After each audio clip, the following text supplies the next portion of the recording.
ادو نصلی علی رسول الکریم اما بعد فاعوذ باللہ من الشیطان الرجیم۔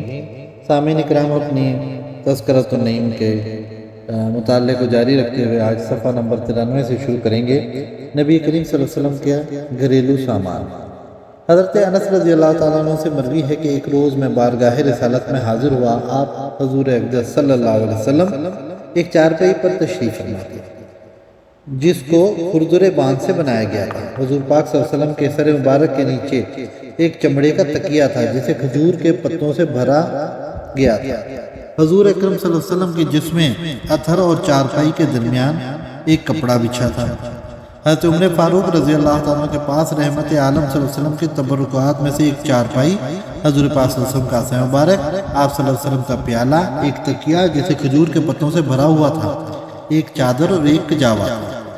حضور پاک صلی اللہ علیہ وسلم کے پاس ایک کرسی تھی جس کے پاس پائے لکڑی کے تھے جن پر سیاہ رنگ کر دیا گیا تھا۔ ام المومنین حضرت عائشہ صدیقہ رضی اللہ تعالی عنہا ایک روایت میں فرماتی ہیں کہ جب نبی کریم صلی اللہ علیہ وسلم مدینہ منورہ تشریف لائے تو اسعد بن زرارہ رضی اللہ تعالیٰ نے اپنے آقا صلی اللہ علیہ وسلم کے استعمال کے لیے ایک چارپائی بھیجی جس کے بازو اور پائے ساگوان کی لکڑی سے بنائے گئے تھے۔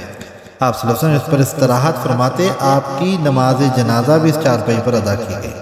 بعد میں صحابہ کرام اس چارپائی پر اپنے مردوں کو اٹھا کر دفن کے لیے لے جاتے تاکہ اس کی برکت سے ان کی میت فائدہ اٹھائے۔ حضور اقدس صلی اللہ علیہ وسلم کا سارا سامان حضرت عمر بن عبدالعزیز کی نگرانی میں تھا۔ آپ نے اس کو ایک کمرے میں رکھا ہوا تھا اور آپ روزانہ اس سامان کی زیارت کرتے تھے۔ اس میں درج ذیل چیزیں تھیں: ایک چارپائی جو کھردرے پھٹے سے بنائی ہوئی تھی، چمڑے کی گدی جو کھجور کے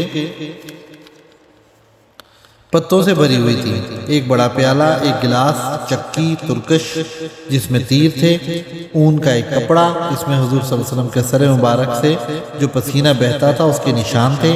حضرت عائشہ صدیقہ رضی اللہ تعالیٰ عنہ سے مروی ہے کہ حضور پاک صلی اللہ علیہ وسلم جس بستر گدے پر آرام فرماتے وہ چمڑے کا بنا ہوا تھا، اس کو کھجور کے پتوں سے بھرا گیا تھا۔ آپ صلی اللہ علیہ وسلم سے ہی روایت ہے کہ نبی پاک صلی اللہ علیہ وسلم ایک چٹائی کے پاس ایک چٹائی تھی، دن کے وقت وہ بچھا دی جاتی تھی، آپ اس پر نماز ادا کرتے، آرام فرماتے، یہ رات کو لپیٹ دی جاتی ہے۔ حضرت انس رضی اللہ تعالیٰ عنہ سے مروی ہے کہ حضرت سلمان فارسی رضی اللہ تعالیٰ عنہ نے فرمایا کہ ایک دن میں بارگاہ رسالت میں حاضر ہوا، حضور پاک صلی اللہ علیہ وسلم ایک تکیہ سے ٹیک لگا کر بیٹھے تھے۔ حضور پاک صلی اللہ علیہ وسلم نے وہ تکیہ اٹھایا اور مجھے پیش کر دیا، فرمایا، جس کا مفہوم ہے سلمان، جب بھی کوئی مسلمان اپنے مسلمان بھائی کے پاس جاتا ہے اور وہ اس کی تکریم کے لیے اپنا تکیہ اس کو پیش کر دیتا ہے تو اللہ تعالیٰ اس کے گناہ معاف فرما دیتے ہیں۔ سبحان اللہ! کتنے رؤوف الرحیم ہیں ہمارے آقا صلی اللہ علیہ وسلم، اور کتنے کریم ہیں ہمارے اللہ تبارک و تعالیٰ کے، ہر دم ہماری مغفرت کرنے کے بہانے ڈھونڈتے ہیں۔ افسوس ہم کتنے اپنی جانوں پر ظلم کرنے والے ہیں کہ سنت و شریعت پر عمل کرنے سے غافل ہیں۔ حضور پاک صلی اللہ علیہ وسلم نے دیواروں پر پردہ چڑھانے اور تصویروں والے پردے کو ناپسند فرمایا۔ نبی کریم صلی اللہ علیہ وسلم کے برتن۔ نبی کریم صلی اللہ علیہ وسلم کا شانہ اقدس میں ایک پیالہ تھا جسے ریان کہا جاتا ہے اور دوسرے کو مغیث کہا جاتا ہے۔ ایک اور پیالہ تھا جس پر چاندی کی زنجیر بنائی گئی تھی اور یہ زنجیر حضرت انس رضی اللہ عنہ نے چڑھائی تھی۔ حضرت انس کے پاس ایک لکڑی کا موٹا پیالہ تھا جس میں لوہے کے پترے لگے ہوئے تھے۔ آپ صلی اللہ علیہ وسلم نے حضرت ثابت رضی اللہ عنہ کو دکھایا اور فرمایا، نبی کریم کا پیالہ ہے۔ حضور پاک صلی اللہ علیہ وسلم کا ایک بڑا پیالہ تھا جس کے 4 کنڈے تھے، اس کا نام غراء تھا اور اس کو 4 آدمی اٹھا سکتے تھے۔ ایک ڈول پتھر کا تھا جسے مخزب کہا جاتا ہے، ایک چمڑے کا چھاگل تھا جسے صادرہ کہا جاتا ہے، اور ایک شیشے کا پیالہ تھا جو مصر کے بادشاہ مقوقس نے بطور ہدیہ پیش کیا تھا۔ آپ اس میں پانی نوش فرمایا کرتے۔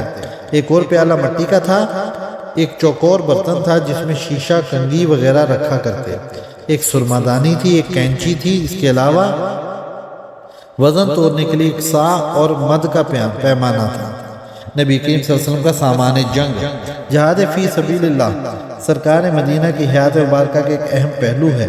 آپ صلی اللہ علیہ وسلم نے کفار مکہ کا ہر ظلم و ستم، ہر تکلیف بڑی خندہ پیشانی سے برداشت فرمائی اور اپنے جانثار اصحاب کی درخواست کی کہ آپ ان ظالموں سے ہمیں قتال کی اجازت پر مرحمت فرمائے۔ آپ نے اجازت نہ دی کہ مجھے اپنے رب سے اس بارے میں ابھی کوئی حکم نہیں آیا، جب آپ کو اللہ تعالیٰ نے جہاد کا حکم فرمایا تو آپ صلی اللہ علیہ وسلم نے اس کی اجازت دی۔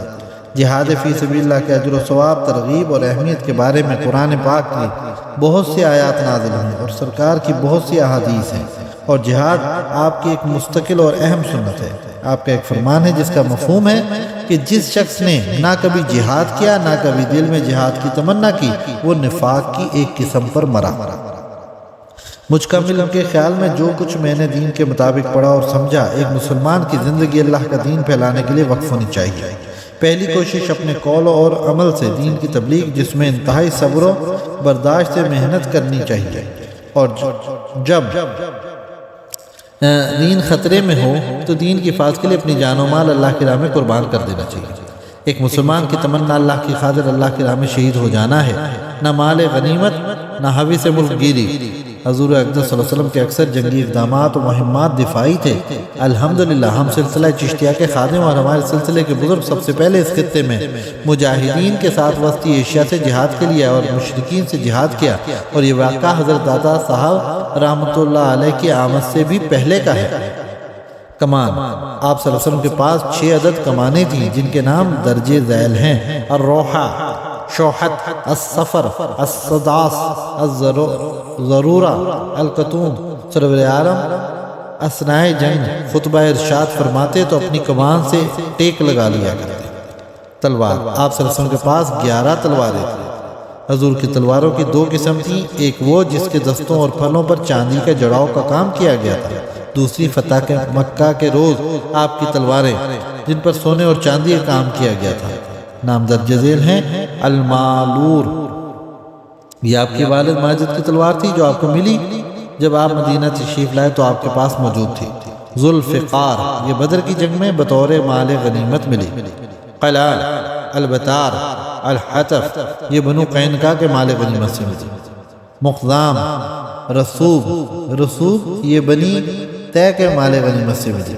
غضب، جب آپ غزوہ بدر کو روانہ ہوئے تھے حضرت سعد بن عبادہ نے حضور اقدس صلی اللہ علیہ وسلم کی خدمت میں پیش فرمائی۔ قذیف، یہ بھی بنو قینقاع سے ملی۔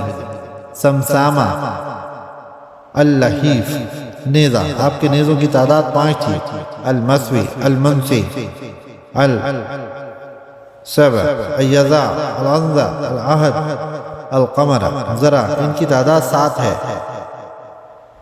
الصغدیہ، یہ وہ ذرا ہے جو حضرت داؤد علیہ السلام سے پہنی ہوئی تھی جب آپ نے جالوت کو قتل کیا۔ یہ بنو قینقاع یہودی قبیلے کے مال غنیمت سے آپ کو ملی تھی۔ غزوہ احد میں بھی آپ نے اس کو ذیبتاً فرمایا۔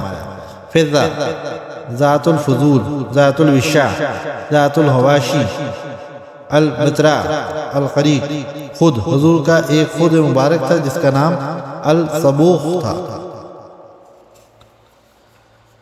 کمر بند، بیلٹ، آپ کا ایک کمر بند تھا جو کہ چمڑے کا بنا ہوا تھا، اس میں 4 حلقے تھے۔ اس کمر بند کے ساتھ آپ اپنی کمر باندھا کرتے تھے۔ ڈھال، آپ کے 3 ڈھال تھے: الزرلوق، الفتق، تیسری وہ ڈھال تھی جس پر مینڈے اور عقاب کی تماثیل تھیں۔ آپ نے تماثیل دیکھ کر کراہت کا اظہار فرمایا اور اللہ تبارک و تعالیٰ نے اپنی قدرت خاص سے ان کی تماثیل کو مٹا دیا۔ جھنڈے، سرور عالم صلی اللہ علیہ وسلم کا ایک بڑا جھنڈا تھا جو سفید تھا، اس پر لکھا تھا لا الہ الا اللہ محمد الرسول اللہ۔ ایک اور جھنڈا تھا جو سیاہ رنگ کا تھا، جو صوف کے کپڑے سے بنایا گیا تھا، جسے عقاب کہا جاتا تھا۔ ایک جھنڈا خاکی رنگ کا تھا، ایک زرد رنگ کا بھی تھا۔ زین، آپ کی زین کا نام الداف الموجز تھا۔ گدی ایک بکری کے چمڑے کی تھی۔ گھوڑے، آپ کے پاس 26 گھوڑے رہے، ان میں سے 7 وہ گھوڑے ہیں جن میں کوئی شک نہیں کہ آپ کی ملکیت میں رہے۔ ان کے نام یہ ہیں: السقب، صبحا، مستجرہ، ازار، ازرب، اللحیف، الورد۔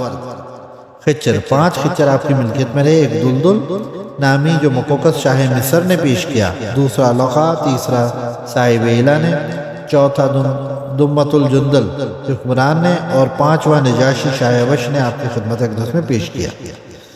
بکریاں آپ کی ملکیت میں 100 بکریاں تھیں، 100 سے زیادہ ہو جاتی تو اس کو ذبح کر دیتے اور تعداد پوری 100 رکھتے۔ حضور اقدس صلی اللہ علیہ وسلم کی رفتار کا ذکر، حضور صلی اللہ علیہ وسلم کی چال عظمت و وقار و شرافت اور احساس ذمہ داری کی مظہر تھی۔ چلتے تو مضبوطی سے قدم جما کر چلتے، ڈھیلے ڈھیلے طریق سے قدم گھسیٹ کر نہیں۔ بدن سمٹا ہوا رہتا، دائیں بائیں دیکھے بغیر چلتے، قوت سے آگے کو قدم اٹھاتے۔ قامت میں آگے کی طرف قدرے جھکاؤ ہوتا، ایسا معلوم ہوتا کہ اونچائی سے نیچے کو اتر رہے ہیں۔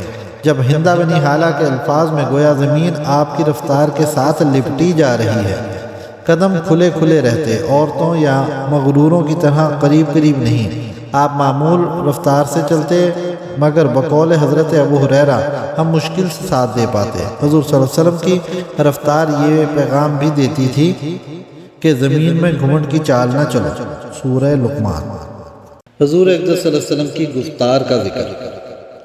تکلم انسان کے ایمان، کردار اور مرتبے کو پوری طرح سے بے نقاب کر دیتا ہے۔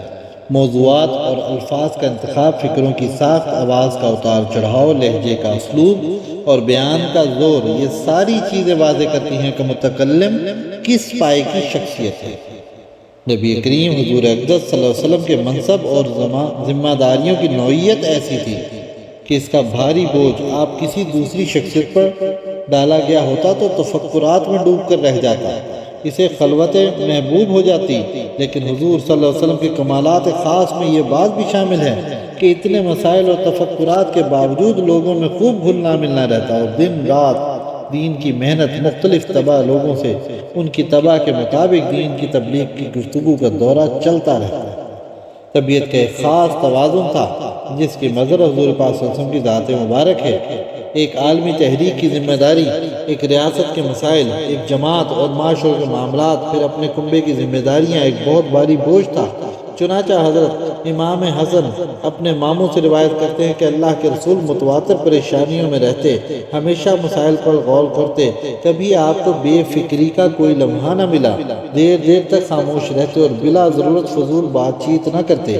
آپ ایک داعی تھے اور ایک رسول، اس لیے تبلیغ و تعلیم و تزکیہ، سیاسی انتظام چلانے کے لیے لوگوں سے رابطہ ضروری تھا، جس کے لیے سب سے اہم ذریعہ تکلم ہے۔ حضرت زید بن ثابت رضی اللہ عنہ فرماتے ہیں کہ جب ہم دنیاوی معاملات کا ذکر کر رہے ہوتے تو حضور پاک بھی ان معاملات کا ذکر میں حصہ لیتے، جب ہم آخرت کے متعلق دین کے معاملات کا ذکر کرتے تو آپ ہماری ان میں رہنمائی فرماتے، جب ہم کھانے پینے کی کوئی بات چھیڑتے تو آپ ہمارے شریک گفتگو ہوتے۔ آپ گفتگو میں الفاظ اتنے ٹھہر ٹھہر کر ادا کرتے کہ سننے والا آسانی سے یاد کر لیتا، بلکہ الفاظ ساتھ ساتھ گنے جا سکتے تھے۔ ام معبد نے کیا خوب تعریف بیان کی ہے، گفتگو موتیوں کی لڑی جیسی پروئی ہوئی، الفاظ نہ صرف ضرورت سے کم نہ زیادہ، نہ کوتاہ سخن نہ طویل گو، تاکید اور اچھی طرح یاد رکھی جانے کے لیے خاص کلمات کو 3 بار دہراتے۔ بعض امور میں تفصیل سے بات کرنا مناسب نہ سمجھتے تو کنایا میں فرماتے۔ مکروہ و فحش اور غیر حیا دارانہ کلمات سے نفرت تھی۔ گفتگو میں بالعموم ایک مسکراہٹ شامل رہتی۔ حضرت عبداللہ بن حارث کا بیان ہے کہ میں نے حضور پاک صلی اللہ علیہ وسلم سے زیادہ کسی کو مسکراتے نہ دیکھا۔ یہ مسکراہٹ حضور کی سنجیدگی کا خشونت سے بننے سے بچاتی اور صحابہ کرام کے دل میں آپ کے دین کے مسائل دریافت کرنے کا، گفتگو کرنے کا حوصلہ بیدار ہو جاتا ہے۔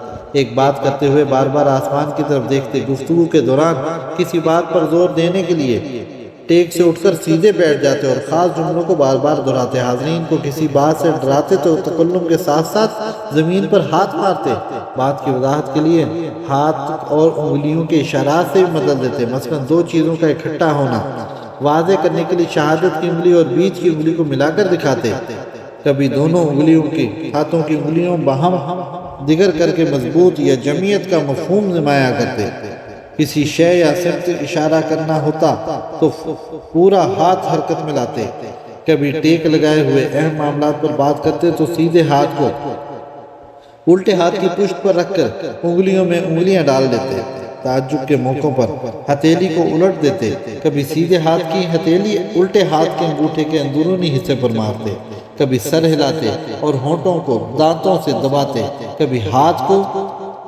ان پر مارتے۔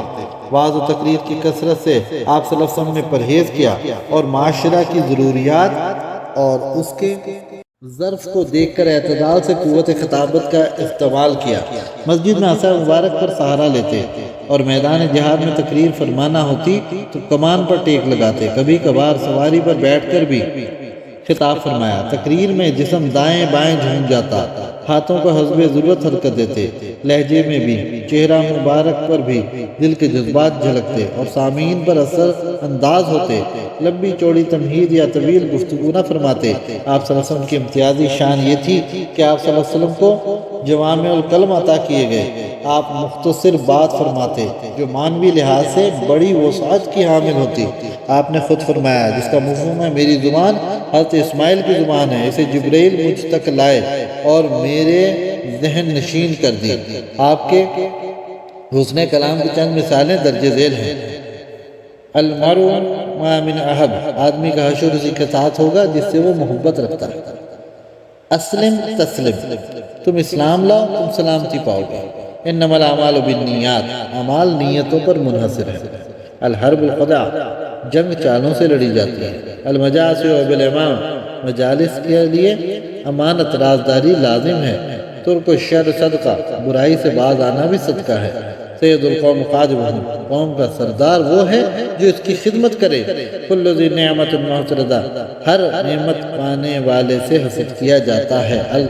کلمۃ الطیبۃ صدقہ، حسن گفتار بھی ایک صدقہ ہے۔ من لا یرحم لا یرحم، جو رحم نہیں کرتا اس پر رحم نہ کیا جائے گا۔ حضور اقدس صلی اللہ علیہ وسلم کے کھانا تناول کرنے کا انداز۔ حضرت عائشہ صدیقہ رضی اللہ تعالیٰ عنہ سے مروی ہے کہ سرور عالم صلی اللہ علیہ وسلم جب کھانا کھانے کا ارادہ فرماتے تو اپنے دونوں ہاتھوں کو دھوتے۔ حضور اقدس کی خدمت میں جب کھانا پیش کیا جاتا تو آپ بسم اللہ الرحمن الرحیم پڑھتے۔ حضرت عائشہ رضی اللہ تعالیٰ عنہ آپ کا ارشاد بیان فرماتی ہیں، جس کا مفہوم ہے کہ اگر تم میں سے کوئی کھانا کھانے لگے تو چاہیے کہ اللہ کا نام لے، اور اگر وہ پہلے بھول جائے تو جس وقت یاد آئے کہے بسم اللہ اولہ و آخرہ۔ جابر سے مروی ہے کہ آپ نے فرمایا، میرے نزدیک پسندیدہ کھانا وہ ہے جس کے دسترخوان پر بہت زیادہ ہاتھ ہو۔ آپ تکیہ لگا کر یا ٹیک لگا کر کھانا تناول نہ فرماتے۔ علامہ ابن قیم نے زاد المعاد میں آپ کا انداز نشست یوں بیان کیا ہے کہ حضور اپنے دونوں گھٹنوں کو زمین پر رکھتے اور بائیں پاؤں کو دائیں پاؤں کی پشت پر رکھتے، یا بارگاہ الہی میں تواضع اور ادب کے اظہار کے لیے کرتے۔ دوسرا طریقہ یہ ہے کہ دائیں پاؤں کو کھڑا کر کے بائیں پاؤں پر بیٹھتے۔ آپ کی عادت شریفہ 3 انگلیوں سے ہی کھانا تناول کرنے کی تھی۔ آپ ہمیشہ دائیں ہاتھ سے کھانا کھاتے اور دائیں ہاتھ سے ہی پانی نوش فرماتے۔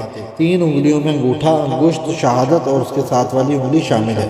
کبھی کبھار چوتھی انگلی بھی استعمال فرما لیتے۔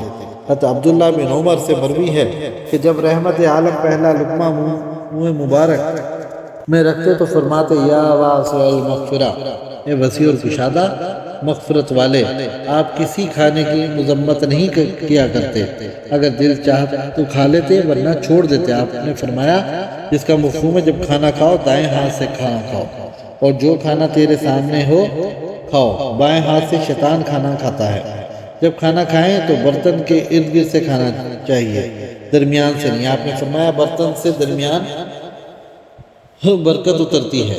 جب بہت سے لوگ کھانا کھانے بیٹھیں تو جب بھی سب سیر نہ ہو جائیں اور دسترخوان اٹھا نہ دیا جائے، کوئی دسترخوان سے نہ اٹھے، کیونکہ اس طرح اس کے ہم نشین کو خجالت محسوس ہوتی ہے اور ابھی اس کی طلب باقی ہوتی ہے اور وہ اس کو دیکھ کر اپنا ہاتھ کھینچ لیتا ہے۔ آپ نے فرمایا، مفہوم ہے جھوٹ اور بھوک کو جمع نہ کرو، بیجا تکلف نہ کرنا چاہیے۔ کبھی کبھار کھانے کے درمیان خصوصاً گوشت کاٹتے وقت آپ نے چھری بھی استعمال فرمائی۔ آپ سخت گرم کھانا کھانے کو ناپسند فرماتے، یہاں تک کہ اس کی گرمی کی شدت کم ہو جاتی۔ حضرت ابن عباس سے مروی کہ حضور نہ کھانے کی کسی چیز میں پھونک مارتے نہ پینے کی چیز میں۔ آپ سے مروی ہے کہ آپ ایک انصاری صحابی کے باغ میں تشریف لے گئے۔ آپ کھجوریں کھا بھی رہے تھے اور چل بھی رہے تھے۔ آپ نے فرمایا، جب تمہارے کسی مشروب میں کوئی مکھی گر جائے تو اس کو پوری طرح ڈبو دو، کیونکہ اس کے ایک پر میں بیماری اور دوسرے میں شفا۔ آپ کھانا تناول کرنے کے بعد تینوں انگلیوں کو چوس لیتے۔ آپ بعد از تناول دونوں مبارک ہاتھوں کو پانی سے بھی دھو لیا کرتے۔ کھانا کھانے کے بعد آپ یہ دعا فرماتے۔ یہ حضرت ابو سعید خدری سے روایت ہے، الحمدللہ الذی اطعمنا وسقانا وجعلنا من المسلمین۔ اگر کسی کے ہاں کھانا تناول فرماتے تو میزبان کو کھانا کھانے کے بعد یوں دعاتے، اللہم بارک لہم فیما رزقتہم واغفر لہم وارحمہم۔ یا اللہ، جو رزق آپ نے میرے میزبان کو دیا ہے اس میں برکت ڈال، ان کے گناہوں کو معاف فرما اور ان پر رحم فرما۔ جابر سے مروی ہے کہ سرور عالم صلی اللہ علیہ وسلم کا معمول تھا کہ جب گھر میں گوشت پکتا تو اہل خانہ کو حکم دیتے کہ شوربہ زیادہ بناؤ، اسے اپنے پڑوسیوں کے گھر بھی بھیجو، جو کوئی کھاتے وقت آتا آپ اس کو کھانے میں شرکت کی دعوت، جو کھانے کے وقت آتا اس کو کھانے میں شرکت کی دعوت۔ جابر سے مروی ہے کہ آپ کسی بیماری کی وجہ سے کسی بیمار کی بیماری کی وجہ سے اس کے کھانے میں شرکت سے کراہت نہ فرماتے۔ رسول اللہ صلی اللہ علیہ وسلم نے ایک کوڑی کا ہاتھ پکڑا اور اس پیالے میں ڈال دیا جس میں آپ کھانا تناول فرما رہے تھے، اسے فرمایا اللہ تعالیٰ پر بھروسہ کرتے ہوئے اس پر توکل کرتے ہوئے کھاؤ۔ سرور عالم نے فرمایا روٹی کی عزت کیا کرو، جو شخص دسترخوان سے گرے ہوئے ٹکڑوں کو اٹھا لیتا ہے وہ اللہ تعالیٰ اس کے گناہوں کو معاف کر دیتا ہے۔ حضرت عائشہ فرماتی ہیں کہ ایک روز سرور عالم میرے حجرہ شریف میں تشریف فرما تھے، روٹی کا ایک ٹکڑا زمین پر پڑا دیکھا، اس کو اٹھایا، جو مٹی لگی تھی اس کو صاف کر کے تناول فرمایا عائشہ، اللہ کی نعمتوں کی ہمسائیگی کا اچھی طرح حق ادا کیا کرو، اگر نعمتیں کسی اہل خانہ سے بھاگ جائیں تو پھر ان کا لوٹ کر آنا شاذ و نادر ہی ہوتا ہے۔ اکثر غذا آپ کی جو کی روٹی ہوتی تھی، کبھی کبھی گندم کی روٹی بھی پک جاتی۔ آپ کے دور اقدس میں چھلنیوں کا رواج نہ تھا، آپ نے کبھی بھی کھانا میں اس پر تناول نہ فرمایا، نہ چھوٹی تشتریوں میں، نہ آپ کے لیے کوئی چپاتی پکائے گی، نہ کبھی سفید میدا کی روٹی آپ کے لیے پکائے گی۔ آپ نے فرمایا اگر سرکہ گھر میں ہو تو سالن کی ضرورت نہیں۔ آپ کو کھانوں میں گوشت پسند تھا، آپ کو دستی، گردن اور پٹھ کا گوشت مرغوب تھا۔ آپ نے مختلف روایات کے مطابق بکری، بھیڑ، گائے، مچھلی، خرگوش اور اونٹ کا گوشت تناول فرمایا۔ پرندوں میں سرخاب، چکور اور مرغی کا گوشت نوش فرمایا۔ زیتون کا تیل بھی کھانے میں استعمال فرمایا۔ جو کی روٹی پر زیتون کا تیل لگا کر اس پر سیاہ مرچ چھڑک کر تناول فرماتے۔ سبزیوں میں گھیا کدو آپ کو مرغوب تھا۔ حضرت عائشہ سے مروی ہے کہ آپ کو میٹھا اور شہد پسند تھا، کھانوں میں سرید اور ہریسہ پسند تھا، ستو، پنیر، تل، کھجور دسترخوان کا حصہ رہے۔ روایت میں مختلف حلووں کا بھی ذکر ہے جو آپ کی خدمت اقدس میں پیش کی گئی اور آپ نے تناول فرمایا۔ جب موسم کا پہلا پھل آپ کی خدمت اقدس میں پیش کیا جاتا تو آپ اس کو اپنی آنکھوں سے لگاتے، پھر ہونٹوں پر رکھتے اور دعا فرماتے، اللہ جس طرح آپ نے ہمیں اس درخت کا پہلا پھل دکھایا اسی طرح اس کا آخری پھل بھی دکھانا، اور جو بچے نزدیک ہوتے سب سے پہلے ان میں وہ پھل تقسیم فرماتے۔ پھلوں میں سب سے زیادہ کھجور اور تربوز آپ کو مرغوب تھے۔ مختلف روایات کے مطابق آپ نے انگور، انجیر، کشمش، بہی دانہ، انار، شہتوت، پیلو کا پکا ہوا پھل، پستہ، خربوزہ، کھیرا، ککڑی تناول فرمائے۔ کچا پیاز اور لہسن آپ کو ناپسند تھے اور بکرے کے گوشت میں 7 چیزیں ناپسند تھیں: پتا، مثانہ، حیا اور ذکر، آنتے، کپورے، غدود، خون، گردے، آپ کو دماغ بھی کھانا مرغوب تھا۔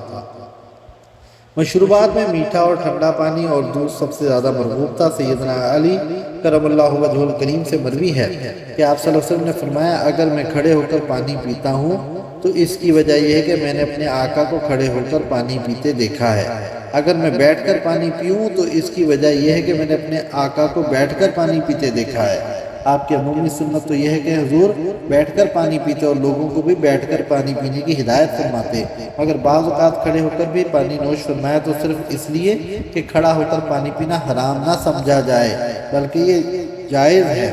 حضرت عبداللہ بن مسعود رضی اللہ عنہ سے مروی ہے کہ رسول پاک صلی اللہ علیہ وسلم جب کوئی مشروب پیتے تو 3 مرتبہ سانس لیتے، پہلی اور دوسری مرتبہ سانس لیتے تو الحمدللہ فرماتے اور آخری بار جب سانس لیتے تو اشکر اللہ فرماتے، اور سانس لیتے وقت آپ پیالے سے منہ باہر کر کے سانس لیتے۔